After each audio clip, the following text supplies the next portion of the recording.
네, 우리는 지난 시간 마태복음 2장까지의 말씀을 모두 살펴보았습니다. 먼저 우리는 마태복음 1장 말씀을 통해서 다윗의 자손으로 오신 주 예수 그리스도의 계보에 대해서 보았습니다. 또한 임마누엘 하나님, 우리와 함께 계시는 하나님께서 처녀를 통해 탄생하시겠다는 이사야서의 예언이 다윗의 자손이었던 요셉과 마리아를 통해 성취되었다는 사실을 보았습니다. 다음으로 우리는 마태복음 2장 말씀을 통해서 주 예수님께서 탄생하셨을 때 유대인의 왕으로 태어나신 분께 경배를 하려고 찾아왔던 동쪽의 지혜자들, 이방인들의 무리들을 보았습니다. 또한 헤롯 대왕이 친히 주 예수님의 탄생에 대하여 그리스도가 어디에서 태어나겠느냐 하며 수제사장들과 서기관들에게 다그쳐 물으면서 그분이 바로 그리스도시라고 언급했던 모습도 보았습니다. 요셉과 마리아는 동쪽의 지혜자들이 드렸던 선물들을 가지고 헤롯 대왕의 대학살을 피해 이집트로 피하게 되었고, 헤롯 대왕이 죽은 이후에 하나님의 인도하심에 따라 갈릴리 나사렛으로 돌아와서 계속해서 살아가게 되었습니다. 이 모든 일들은 구약의 말씀들과 대언자들의 선포를 성취하는 일들이었습니다. 이제 오늘부터 우리가 함께 살펴볼 마태복음 3장의 말씀은 이러한 모든 일들이 있은 지 약 30년이 지난 시점의 일을 기록하고 있습니다. 누가복음 2장 말씀에서는 예수님께서 12살 되셨을 때 있었던 사건을 기록하고 있는데 그 부분도 이후에 우리가 마태복음 말씀을 계속 진행하면서 함께 살펴보도록 하겠습니다. 오늘도 주님께서 기록된 말씀을 통해 우리를 진리로 인도해 주시기 원합니다. 이제 우리 함께 마태복음 3장 1절에서 3절 말씀부터 보시겠습니다. 그 당시에 침례자 요한이 와서 유대 광야에서 선포하여 이르되 너희는 회개하라 하늘의 왕국이 가까이 왔느니라 하였으니 이 사람은 주께서 대언자 이사야를 통해 말씀하신 자니라. 그가 이르되 광야에서 외치는 자의 소리가 있어 이르기를 너희는 주의 길을 예비하라 그분의 행로들을 곧게 하라 하였느니라. 네, 마태복음 말씀은 본격적으로 메시아 왕으로 오신 주 예수 그리스도의 등장을 기록하기에 앞서 왕의 전령이라고 할 수 있는 침례자 요한의 등장을 먼저 기록하고 있습니다. 과거에 어느 왕국, 어느 민족이든지 왕이 비밀리에 조용히 움직이는 경우가 아니었다면 왕이 행차하는 그 길에는 왕보다 먼저 가서 그 길을 예비하는 신하들, 전령들이 있었습니다. 침례자 요한 또한 주의 길을 예비하고 그분의 행로들을 곧게 하는 왕의 전령으로서 먼저 이스라엘 자손 앞에 등장하게 되었습니다. 침례자 요한은 1절과 2절 말씀에 기록된 것처럼 유대 광야에서 선포하면서 하늘의 왕국이 가까이 왔으니 회개하라고 외쳤습니다. 하늘의 왕국이 가까이 왔다는 것은 메시아 왕께서 곧 나타나실 것이라는 의미였고, 그의 메시지는 죄를 회개하고 돌이킴으로써 왕과 그분의 왕국을 맞이할 준비를 하라는 것이었습니다.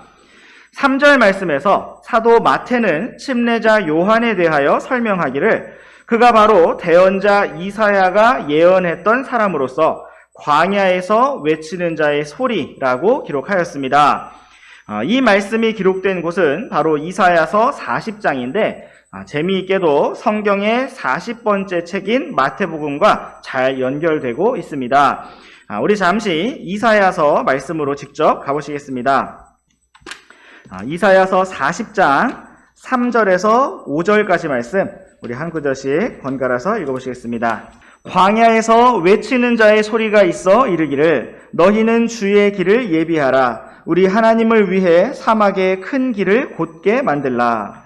모든 골짜기가 도두어지고 모든 산과 작은 산이 낮아지며 구부러진 곳이 곧게 되고 험한 곳이 평탄하게 될 것이요 주의 영광이 나타나고 모든 육체가 함께 그것을 보리라. 주의 입이 그것을 말씀하셨느니라. 아멘.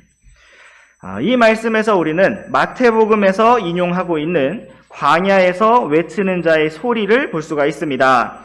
광야의 소리는 백성들에게 외치기를 너희는 주의 길을 예비하라. 우리 하나님을 위해 사막에 큰 길을 곧게 만들라 라고 하였습니다.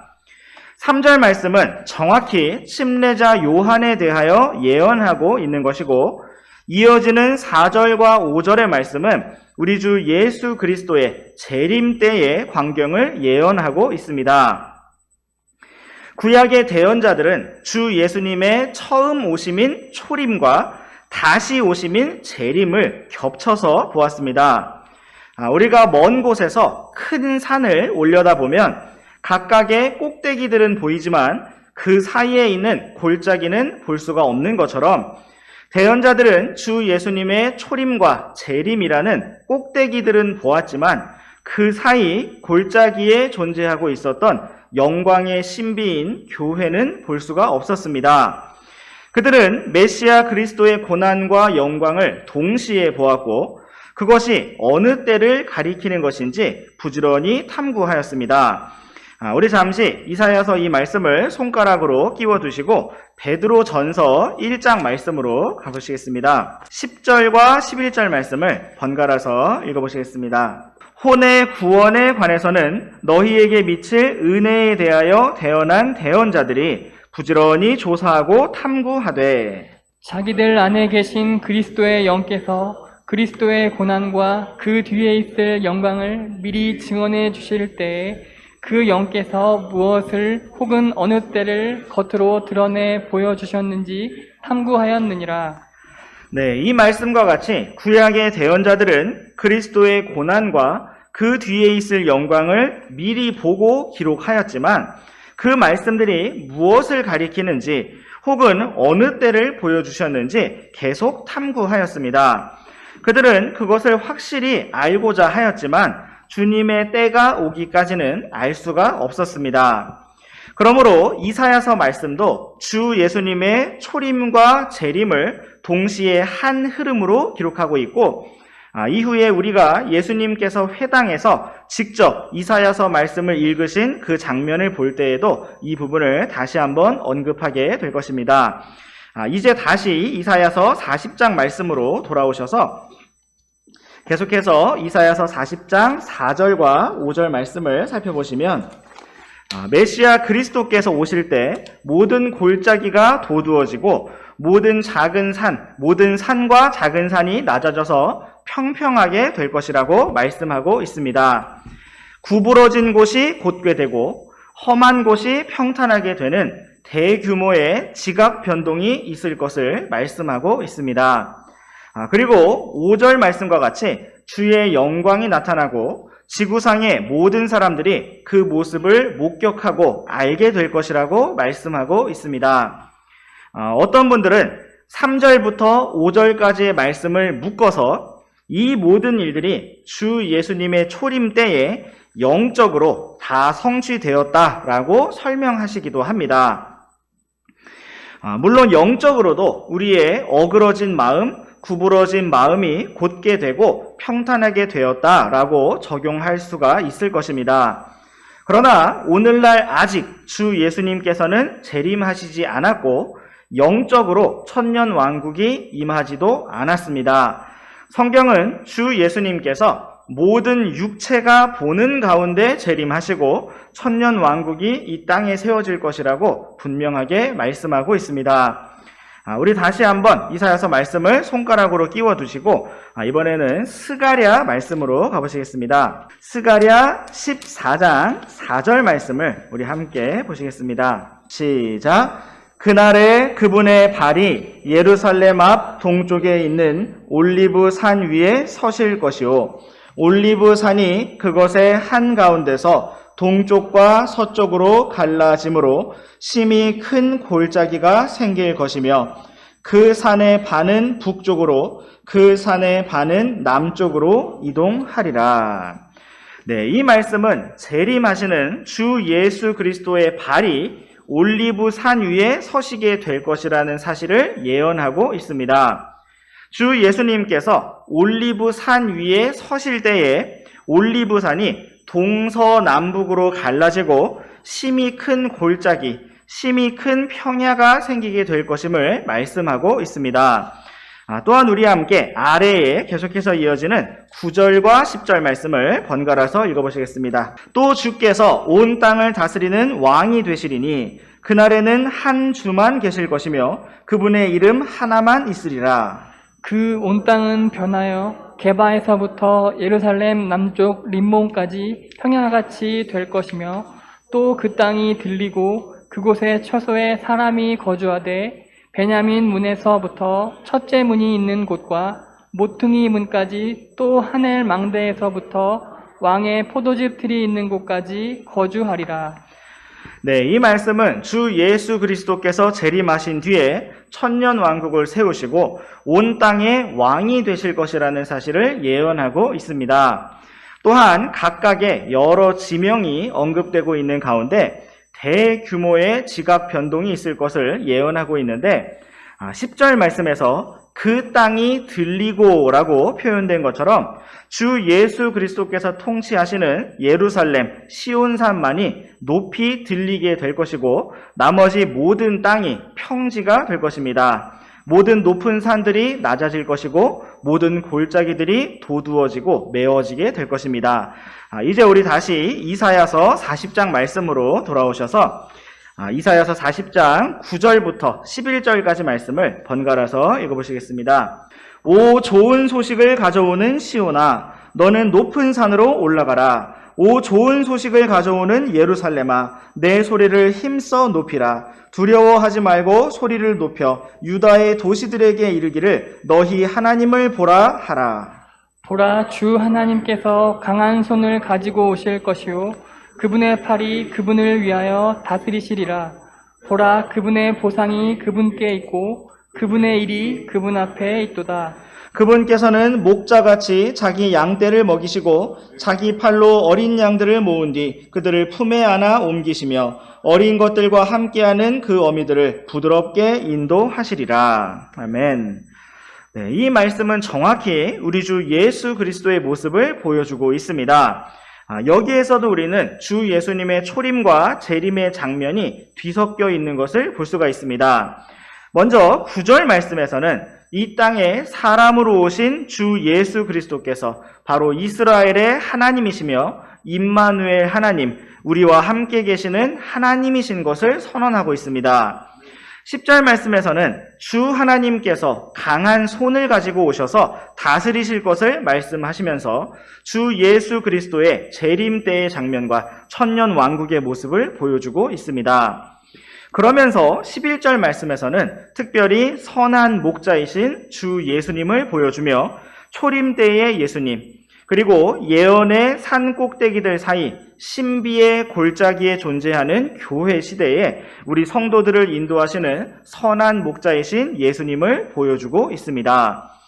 이처럼 대언자 이사야는 그리스도의 영께서 무엇을 혹은 어느 때를 보여주신 것인지 계속해서 탐구하는 가운데 주님께서 주신 말씀들을 받아서 이렇게 기록하였고, 이 말씀은 왕의 전령으로 먼저 와서 주의 길을 예비하는 사역자였던 침례자 요한에 대해서 예언하는 말씀 또한 담고 있었습니다. 이제 우리와 함께 침례자 요한에 대해서 조금 더 살펴보시겠습니다. 우리와 함께 마태복음 말씀으로 돌아오셔서 마태복음 11장 13절과 14절 말씀을 번갈아서 읽어보시겠습니다. 모든 대언자들과 율법은 요한까지 대언하였나니 만일 너희가 그것을 받아들이려 한다면 와야 할 엘리야가 곧 이 사람이니라. 네, 예수님께서는 친히 침례자 요한에 대하여 말씀하시면서 모든 대언자들과 율법은 요한까지 대언한 것이라고 말씀하셨습니다. 침례자 요한이 신약 성경인 마태복음에 등장을 하고 있지만 구약과 신약의 경계선에 서 있는 사람이기도 하지만 그는 모든 구약의 대언자들과 율법의 마지막 사람이었습니다. 또한 예수님께서는 당시 이스라엘 민족이 메시아 그리스도를 받아들이고자 한다면 구약 성경에 예언된 메시아보다 먼저 오게 될 것이라고 예언되었던 엘리야가 바로 침례자 요한이라고 말씀하셨습니다. 이때 정말 불병거를 타고 하늘로 올라갔던 그 엘리야가 다시 사람으로 새롭게 태어난 것은 아니었지만 침례자 요한은 엘리야의 영과 사명을 가지고 태어난 자로서 그 구약 성경을 성취하는 인물로 세워질 수도 있었다는 것입니다. 그러나 모든 것을 아시는 하나님께서는 이스라엘 자손이 예수님을 거절하고 십자가에 못 박도록 넘겨줄 것을 알고 계셨기 때문에 이때에 직접 엘리야가 오게 하지 않으셨고 계시록 말씀에 나타난 두 증인으로서 장차 모세와 엘리야가 직접 나타나게 하실 것입니다. 또한 우리 함께 요한복음 말씀으로 가보시겠습니다. 요한복음 3장 27절부터 29절까지 말씀을 번갈아서 읽어보시겠습니다. 요한이 응답하여 이르되 하늘에서 어떤 사람에게 무엇을 주지 아니하시면 그가 아무것도 받을 수 없느니라. 너희 자신이 나에 대해 증언하되 곧 내가 이르기를 나는 그리스도가 아니요 그분 앞에 보내어진 자라 한 것을 증언하느니라. 신부를 얻는 자는 신랑이지만 서서 신랑의 말을 듣는 신랑의 친구가 신랑의 음성으로 인해 크게 기뻐하나니 그러므로 나의 이 기쁨이 성취되었노라. 네, 여기에서 침례자 요한은 자신이 그리스도 앞에 보내어진 자라는 것을 증언하고 있고 또한 자신의 위치를 신랑의 친구라고 말하고 있습니다. 신약 성경에서 주 예수 그리스도께서는 신랑이시며 남편으로 나타나고 계시고 교회는 그분의 신부요 아내로 나타나고 있습니다. 그런데 여기에서 침례자 요한은 자신을 신부인 교회로 포함시키지 않았고 신랑의 친구로 나타내 보였습니다. 이것은 그가 신약 성도에게 속하지 아니하고 예수님께서 말씀하신 것처럼 구약의 대언자들에게 속하였음을 알고 있었기 때문입니다.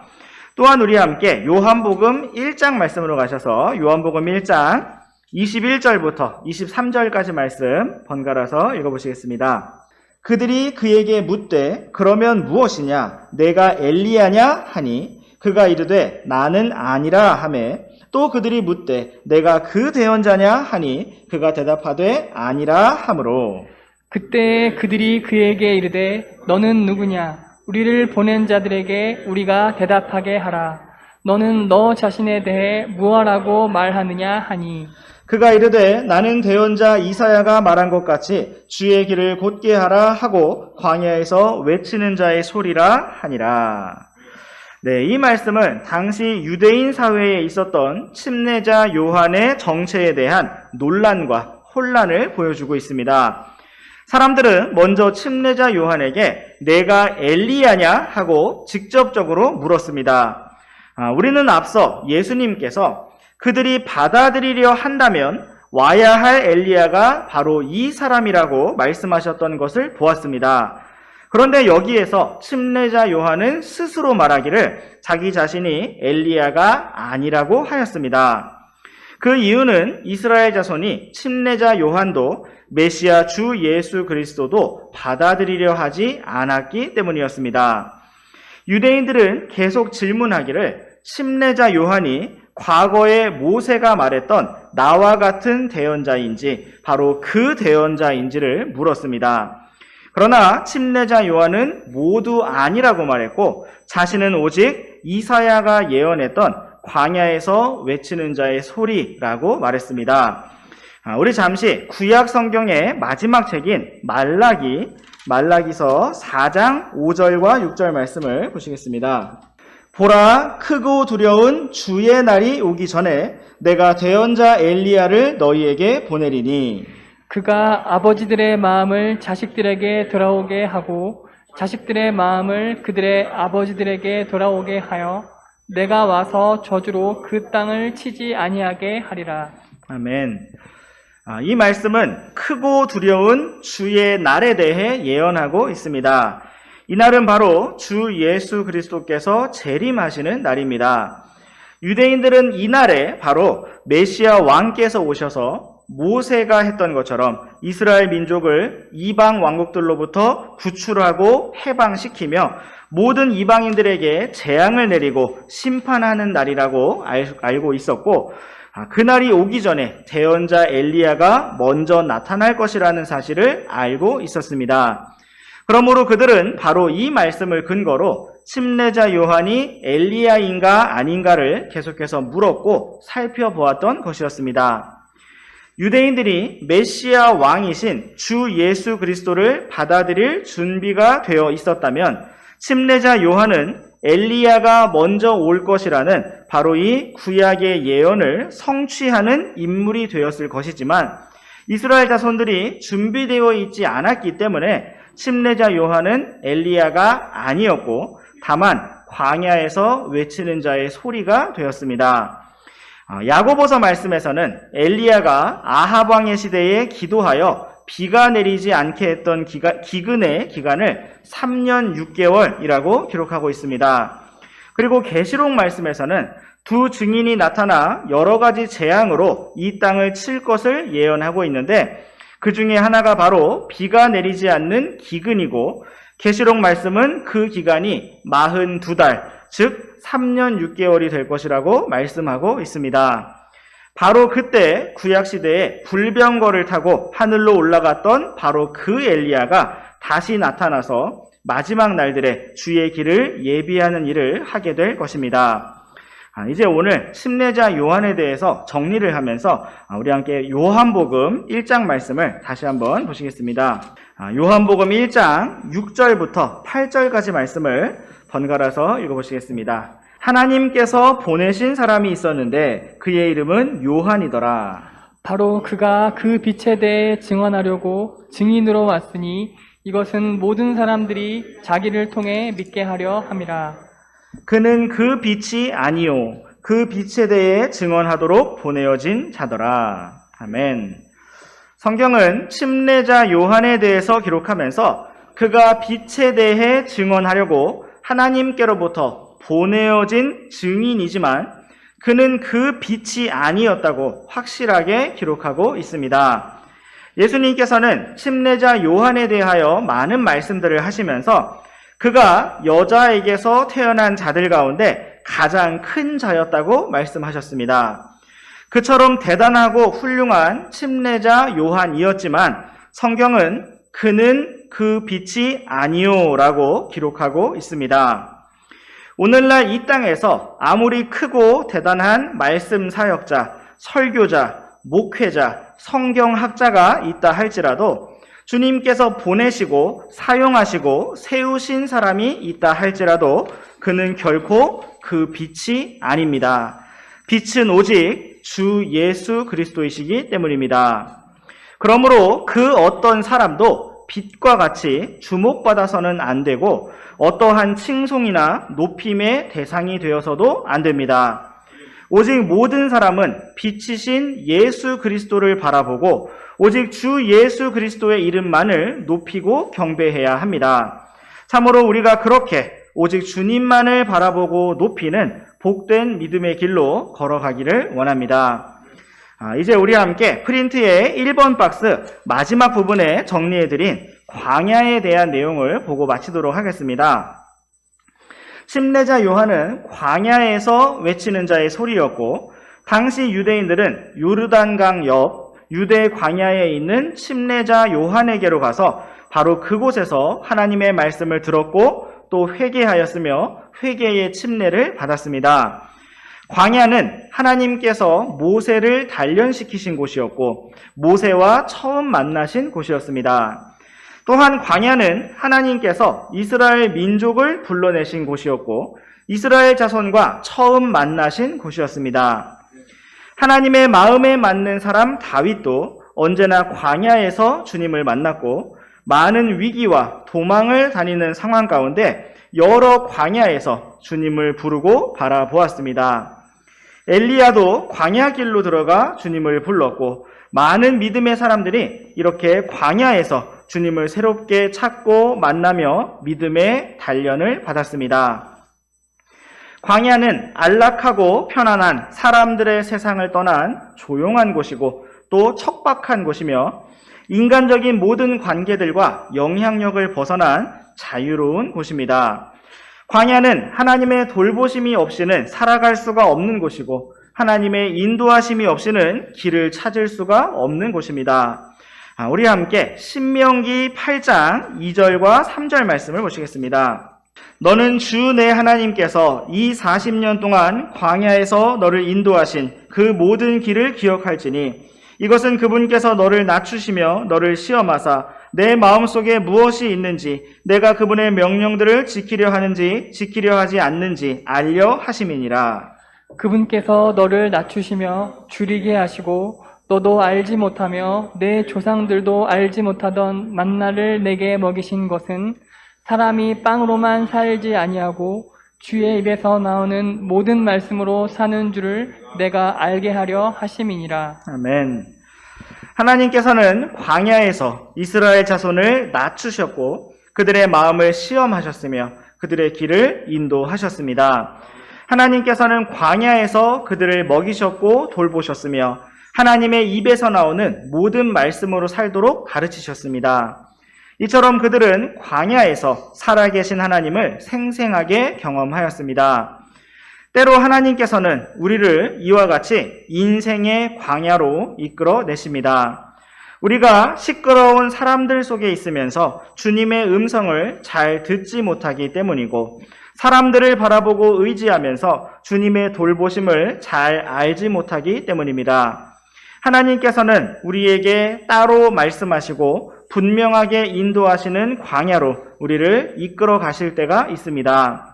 중요한 것은 우리가 어느 곳에 가든지 주님께서 우리와 함께 계신다는 사실이고 주님께서 구름 기둥과 불 기둥으로 우리를 인도하시며 우리를 항상 돌보신다는 사실입니다. 오늘도 우리가 주님의 말씀을 통해서 주님의 인도하심을 따라 주님을 바라보고 빛이신 주님만을 주목하며 오직 주님께 경배드리고 또 주님께로부터 오는 풍성한 힘과 은혜를 공급받기 원합니다. 언제나 우리를 새롭게 이끄시고 붙드시는 주님을 찬양합니다. 기도하고 마치겠습니다.